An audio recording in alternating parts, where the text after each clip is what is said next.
Lisaks on siin kommentaar, kus on öeldud tänusõnad ja et kõik räägitu sobib hästi psühholoogia alustadega kokku. Hea teada. Nii, kui rohkem kui pool klassi kukub matemaatikatestis läbi, siis ehk tõesti peaks õpetaja laste süüdistamise asemel mõtlema, et ehk ta õpetab keeruliselt. Ma ütleks selle kohta, et sõltub nüüd, kelle vaatevinklist me seda nagu küsimust vastame, et tegelikult on ka täiesti mõeldav, et mõlemad vaatavad enda otsa, nii õpetaja kui õpilased. Et oleneb kelle vaatevinklist. Küsimus ongi, mida me tahame lõpuks saavutada, mis on meie eesmärk? Nagu, mis on kooli eesmärk? Minu arvates kooli eesmärk on aidata mõtlemist arendada ja aidata lastel ja noortel inimestel valmistada ennast ette oma teadmisi ja mõtteid tuleviku eluks, on ju.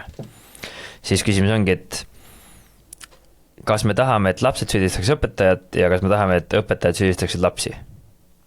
Kumbki ei pea kumbagi süüdistama, aga mõlemad osapooled võivad enda seisukohast vastutuse võtta. Mina ütleks, et me ei taha, et keegi ei süüdistaks, et see on eesmärk. Ma igaks juhuks loen tegelikult need kommentaarid ka ette, siis on nagu kogu see küsimuse maht nagu arusaadav. Mõni küsib ka, et või on poolel klassil populaarne kaubanduskeskuses hängida, suitsetada, alkoholi juua ja siis süüdistada õpetajat, et ta õpetab liiga keeruliselt, sest teine pool klassi ju õnnestus ja ei pea kohe puuduma, kui kaasa ei mõtle tunnis, siis jääb ka parema tahtmise korral teadmised omandamata ja mõni arvab, et vastutab ikkagi koolilaps oma tulemuste eest. Seniks, kuni jääme arvama, et ainult õpetaja on süüdi, siis mingit lahendust ei tule, sest keegi ei keela matemaatikaõpikut ka täiesti iseseisvalt läbi töötada. Ja kui õppija teeb endale matemaatika iseseisvalt selgeks ja teeb riikliku tasemetöö või eksami kõrgetele punktidele, siis kiita saab ikka õpetaja ja kool. Et sellised mõtted on siin kõik. No siin on päris palju huvitavaid asju, mida arutada minu arust. Ja ma alustaks sellest esimesest küsimusest selles mõttes ikkagi, et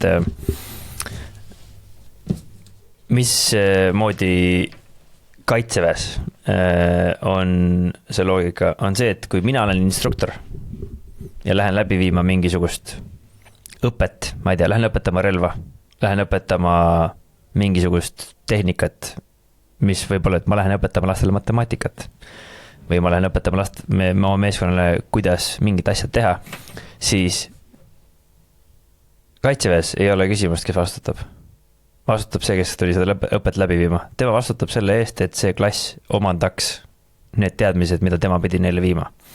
Ja nüüd, kui keegi seda ei suuda omandada, siis järelikult instruktor valis vale meetodi selle jaoks ja ei suutnud tähelepanu püüda, ei suutnud leida seda viisi, kuidas selle õppeni viia. Nüüd, kas kõik inimesed omandavad need teadmised samale tasemele?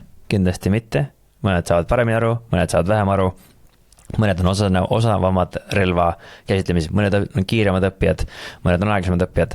Nüüd selle probleem võib olla see, et okei, et kui meil on väga head õpilased, õppijad ja meil on mingisuguse keskmise tasemega õpilased, kes ei võib-olla suuda keskenduda nii palju, siis osadel võib igav hakata, sest et on igav.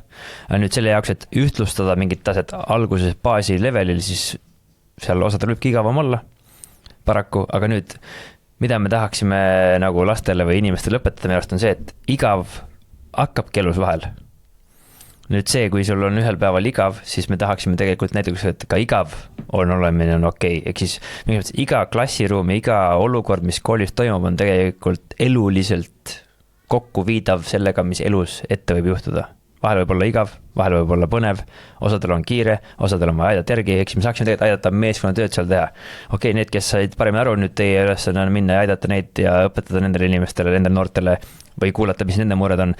Eks me saaksime nagu kasutada neid ebaühtlaid kohtasid selle jaoks, et need, kes oskavad paremini, nad saaksid minna ja rääkida ja ehitada suhteid, õpetada koos, õppida koos ja panna neid omavahel niimoodi istuma, et oleks põnevam kõikidel. Et osadel on osad oskused, teistel on teised oskused. Ja sellepärast, et instruktoril on või õpetajal on tegelikult võimalusi väga palju, kuidas seda olukorrad lahendada. Nüüd hästi lihtne ja kõige halvem viis oleks süüdistada neid õpilasi, et nemad ei taha õppida. Nüüd, kas kõik õpilased on ideaalse käitumisega ja tahavad seal olla? Ei taha. Aga nüüd jällegi see ongi selle instruktori ja õpetaja töö, siis üritada võimalikult hästi see grupp tööle panna ja ideaalset lahendust jällegi võimalik loota, sest osad inimesed ei õpi ja tahagi, aga see on väike protsent. Aga sellegi poolest meil on võimalik selle, nii-öelda lisaks sellele kõigele õpetada neid elus vajalikke, kasulikke oskusi lisaks sellele. Ja nüüd, kui me jõuame lõpuks sellele, et meil on tase ühtlane, siis tasubki võib-olla grupeerida tugevamaid ja anda erinevaid ülesandeid sellised osadele lastele, kes tahavad nii-öelda rohkem teha ja ongi suutlikumad ja need, kes on vähe, siis aidata neid nagu kaasa. Et ma arvan, et noorte laste süüdistamine, neil on nagu nad on nagu kõige hapramad siin olukorras, et nad on alles noored, nad alles kujunevad välja, nad ei saa mitte midagi elust aru, mina vähemalt küll ei saanud reaalsuses mitte midagi aru. Ja see, mismoodi õpetaja ees teeb, siis loomulikult see ongi see koht, mis tal on väga palju võimalusi. Kas tal on selle jaoks energiat ja kas see kõik on lihtne? Ei ole, see on väga keeruline, sest et tegemist on inimestega ja väikeste inimestega, kes on arengujärgus ja neil on emotsioonid ja egod ja muud probleemid, mis tulevad kodust kaasa, igalt poolt mujalt. Aga see, mis annaks meile lõppkokkuvõttes kõige parema tulemuse, ei ole minu arvates süüdistamine, ükskõik kuida pidi. Ja nüüd see, mida me ette näitame siis õpetajana, kuidas me üritame seda teha ja aga ma ütlegi, et see lihtne jällegi on lõppkokkuvõttes see, mida sa vastu saad. Ehk siis, kui sa tahad, et sinu õpilased oleksid mõtlemises ja inimeseks olemises viielised ja omavahel suhete ehitamises ja probleemide lahendamises, siis ma tahaks, või see eeldus oleks see, et õpetaja ise on samasugune või vähemalt tal on väga hea standard, kuidas tema probleem lahendab. Ja nüüd, kui see on süüdistamise standard, et ma süüdistan õpetajaid või lapse vanemaid või keda käes ma süüdistada tahan või direktorit, siis kokkuvõttes, mida ma lapsele õpetan? Ma õpetan nendel noortele täpselt sama asja, mida õpetaks üks juht, kes on oma meeskonna ees kaitseväes, kes süüdistab oma meeskonda. Ja siis sul tuleb hunnik inimesi, kes lähevad ja näitavad näpuga vastu, tegelikult õpeta sina hoopis süüdi. Ja vastupidi. Eks need meetodid on väga palju ja kokkuvõttes minu arvates õpetaja amet või instruktori amet ei erine väga palju juhi ametist. Ja kokkuvõttes see süüdistamine ei aita niikuinii kumbagi poolt, et mina mõtleksin just seda, et mis meie lõpptulemus on, mis võitu me tahame saavutada. Matemaatikaklass üleüldises mõttes on selle jaoks, et inimene arendaks oma aju, et ta õpiks õppima. Ja nüüd lisaks sellele on meil võimalik lahendada teistsuguseid probleeme täpselt samamoodi. Ja et see on see, mismoodi mina seda esimest osa vaataksin selle ees üldse, et kuidas seda nagu üleüldises mõttes nagu lahendada. Et kui pool klassi kukub läbi ja ei oska relva lasta, no siis midagi peab olema, kas siis õppekavas on valesti, liiga kiiresti võtsime, liiga suur temp, ma ei tea, need variante on väga palju. Et mis need variante on, aga kui me süüdistame lapsi, siis on see, et lapsed peavad muutuma igal juhul, mitte mina õpetajana. Kui nüüd selle konkreetse küsimuse juurde hästi konkreetselt tagasi tulla ja hästi kiirelt kokku võtta, üks mõte oleks see, et kui rohkem kui pool klassi kukub matemaatikatestis läbi, siis kui ma oleks õpetaja, ma mõtleks, kindlasti ma saan midagi paremini teha. Kui ma oleks see, kes kukkus läbi, kindlasti, mis siis, et pool klassi kukkus veel läbi, mina saan ju midagi paremini teha. Ja väga hea, mis Remo ka siin kaudselt enne tõi välja, aga isegi kui ma oleks see kolmas osapool seal, see, kes sai testist läbi, isegi siis saaks mõelda, kui ma tahan, mida ma saaks kogu meeskonna jaoks veel paremini teha. Ja nüüd ongi, ja see kõige suurem tõenäosus, et me siukse kultuuri või klassiruumi õhkkonna saavutame, on siis, kui keegi näitab seda ette.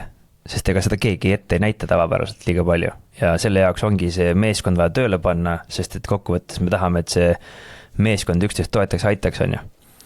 Ja see on see, mismoodi me saaksime seda saavutada, kui me ei süüdista. Ja, kas sa tahad mõnda kommentaari veel kommenteerida, näiteks see, kus oli, et kiita saab ikkagi õpetaja ja kool isegi siis, kui inimene tegi kõik iseseisvalt endale selgeks väidetavalt. Ja minu arvates ongi jälle seesama, et me tahaksimegi nendest lastest ja noortest luua iseseisvad inimesi, on ju. Ja kui ongi siin kirjutad, et kui õppija teeb endale matemaatika iseseisvalt selgeks ja teeb riikliku tasemel töö või eksami kõrgetele punktidele, siis kiita saab õpetaja ja kool. mina ütleksin, et õpetaja ja kool võivadki kiita saada, sest nemad olid need juhid, kes aitasid lapsel saavutada ikkagi need eksamid selle kõrgelt punktidele ja ta suutis seda teha iseseisvalt.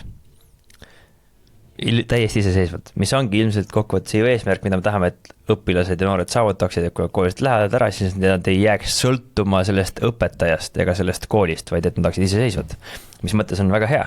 Nüüd, kas ta oleks saanud veel parema tulemuse? Aga siin on kirjutatud, et sai kõrged punktid ka.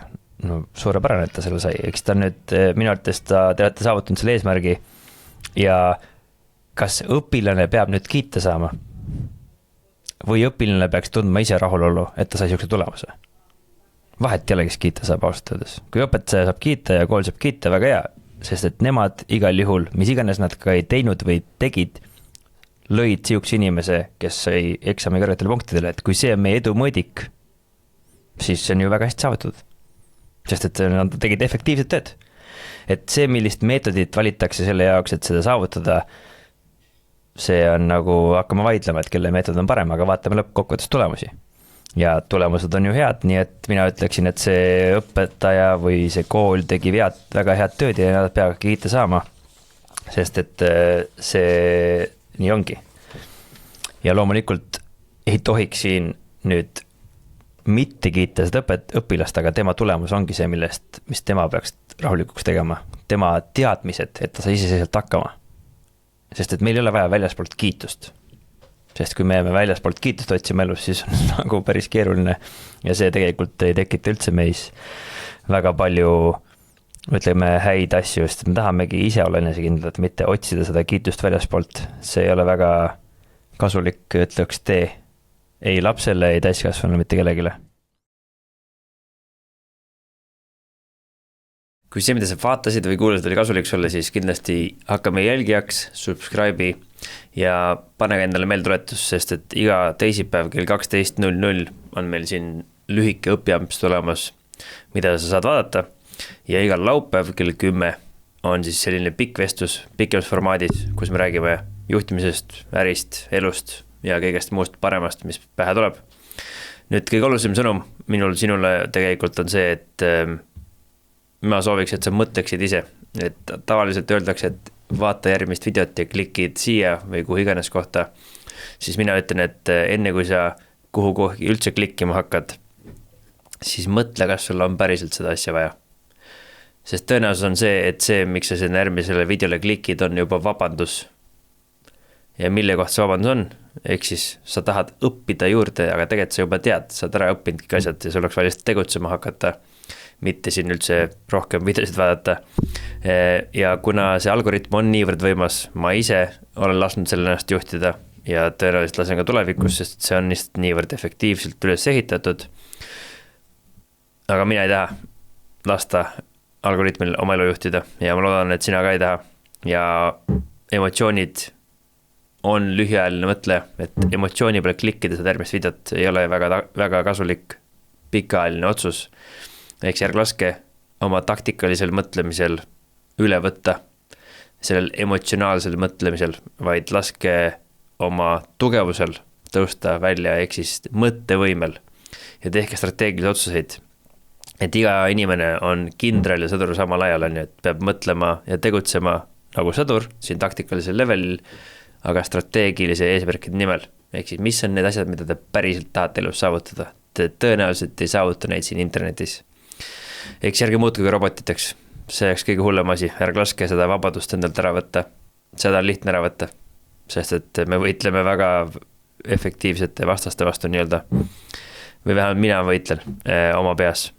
Ja kui te kõik otsustate, et teil on vaja hädasti ikkagi õppida ja te tahate siin internetis aega veeta, siis mõningad viisid on selle jaoks olemas, ehk siis meil on olemas ka süsteemne võimalus õppida juhtimist või üldse seda, mida me räägime, kuidas vastutust võtta, kuidas tagasisidet anda, kuidas suhelda, kuidas suhteid ehitada, kõik seda muud on võimalik õppida süsteemselt siis meie akadeemiast.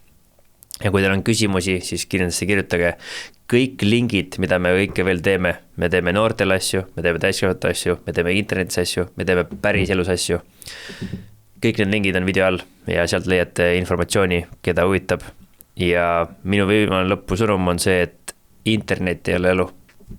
YouTube ei ole elu, Spotify ei ole elu, mitte kusagil mujal ei ole elu kui päris elus.